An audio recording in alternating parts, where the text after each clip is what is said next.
Hello students, how are you? Now today we are going to read one of the extractions from the novel by Norton. The name of the novel is The Phantom Tollbooth. Now what is phantom? Phantom is something that does not really exist but you hallucinate it, you imagine it. That is a type of ghost. So this is a story about a boy whose name was Milo. He was a lazy boy and not studious at all. He didn't like going to school. One evening, he found a big parcel in the backyard of his house, and that parcel was having a map in it and a way to the place that had got an extraordinary name that was Dictionopolis. Now, the word Dictionopolis makes you remind of words because it has been derived from the word dictionary. Now, when he started off his journey to Dictionopolis, he met a dog. The name of the dog was Tock. Why? Because Tock was having a clock on its body, and it was an alarm clock. Now, both the partners, Milo as well as Tock, they headed towards Dictionopolis. Now, they arrived at a marketplace. This marketplace was not an ordinary market. Like when you go to the market, you see the things around, people selling clothes, shoes, accessories, machines, toys, and much more. But this place was entirely different. A place where the people were selling words and letters. There was a big rush of people, and each one was seemed to be too busy in buying and selling words and letters. There were many words for sale: pronouns, ifs and buts, whereas and whens. Now, do you know what are pronouns? Good. Pronouns are the words that are used instead of a noun. Ifs and buts, whereas and whens, what are these? These are conjunctions. Now, there was a variety of words, and the words were so nicely packed that they were attracting Milo. Like there are many adjectives that had been used by the writer to show that Milo was not studious at all.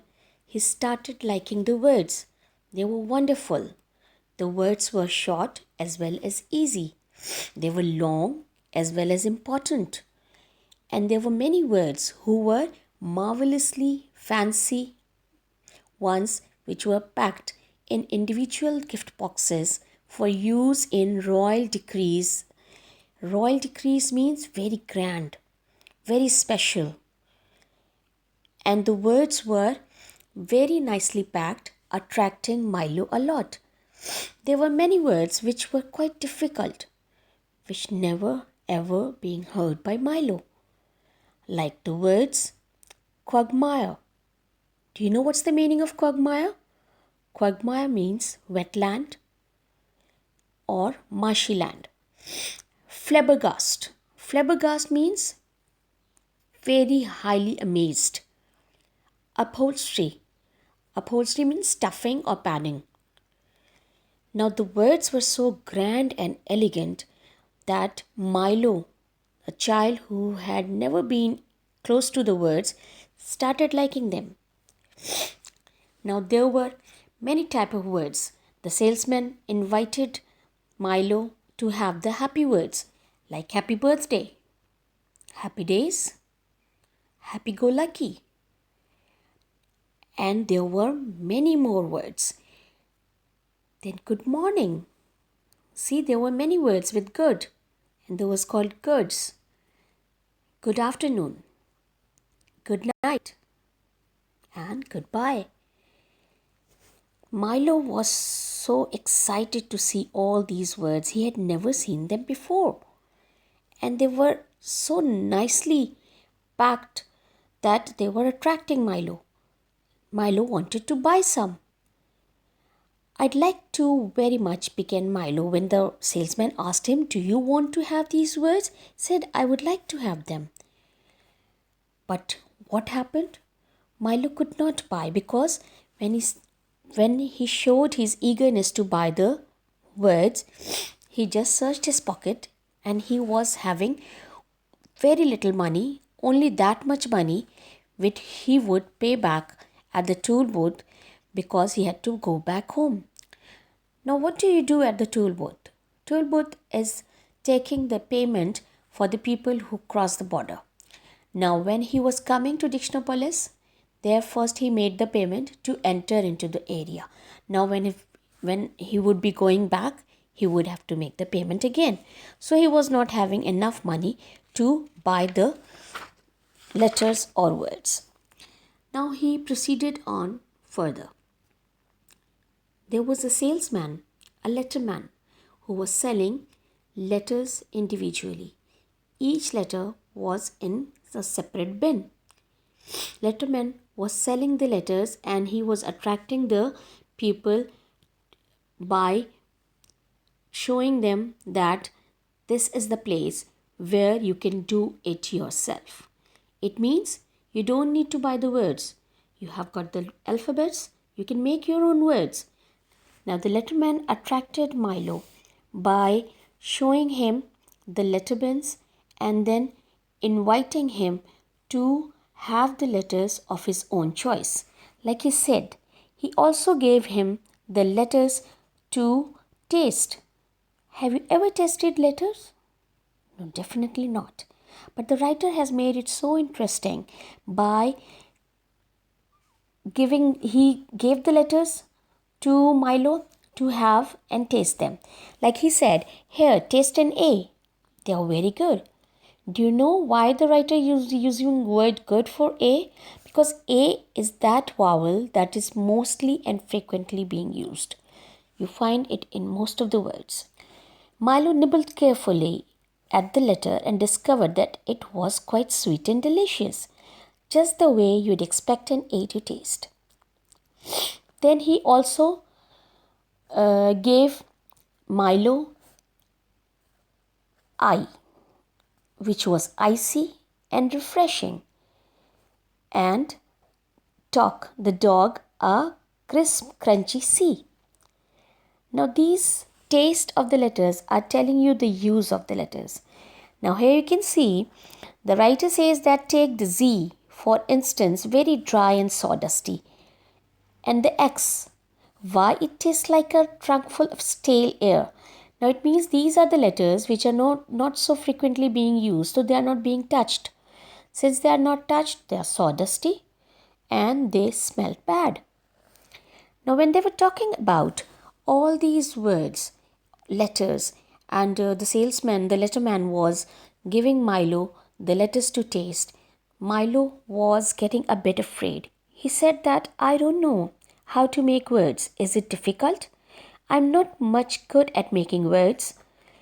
Perhaps I can be of some assistance. Now, spelling bee arrived. Assistance. Now, the writer has used the word assistance and made the word written with the letters separated. It means spelling bee. What does the spelling bee do? It pronounces the words, spells out the words. Now, ASSISTANCE buzzed an unfamiliar voice, and when Milo looked up, he saw an enormous bee, at least twice his size, sitting on top of the wagon. Now, this was very frightening. I'm the spelling bee, announced the spelling bee. Don't be alarmed. Now, Tock was a dog. He ducked under the wagon, and Milo, who was not over fond of normal-sized bees, began to back away slowly. Now, Milo was very frightened, and he wanted to run away. So, the bee said, I can spell anything, testing his wings. Try me, try me. Can you spell goodbye? Now this word goodbye, why did Milo say so? Because he wanted to run away from the situation. He was so much afraid of the spelling bee that he wanted to leave the place. So he said, why don't you spell goodbye, so that he may run away? The bee said, "Perhaps you are under the misapprehension that I am dangerous." What is misapprehension? Means the bee said, "You have misunderstood me. I am not dangerous at all. Let me assure you that my intentions are peaceful." And with that, he settled back on top of the wagon and fanned himself with one wing. Now he panted, "Think of the most difficult word you can, and I'll spell it. Hurry up, hurry up." "He looks friendly enough," thought Milo, not sure just how friendly a friendly bumblebee should be, and tried to think of a very difficult word. You know that Milo was not a studious child. He didn't want to go to school. He didn't like the box. He didn't know how to read properly. He was afraid of words and letters. He couldn't make out the words. He couldn't spell the words. He couldn't remember the spelling. Now, all these things made him afraid. And when the bee invited him to tell him the most difficult word, then he started thinking about it. Now, what happened?